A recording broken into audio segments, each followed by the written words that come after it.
Hello guys, আসসালামু আলাইকুম। আজকে আমি আপনাদের সাথে শেয়ার করব একটা আলোচিত বিখ্যাত কুখ্যাত বাংলাদেশের টিকটকার। এটা হইছে গিয়া আঙ্গ লায়লা নানি হইব আমার মতে। এখন আপনি গো কি হয় আমি জানি না, মানে আমার নানি সমবয়সী, সেজন্য আমি নানি বলেই সম্বোধন করতেছি।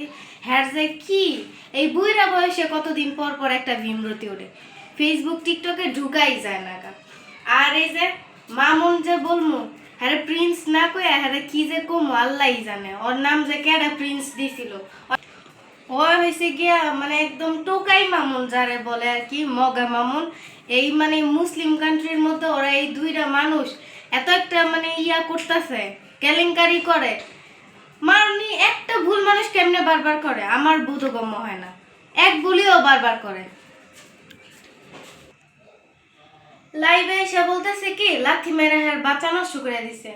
বাচ্চা কার মানে বিয়ে হইল না, দাওয়াত পাইলাম না, কিছুই জানলাম না, বাচ্চাও হয়ে গেল আবার নষ্ট হয়ে গেল।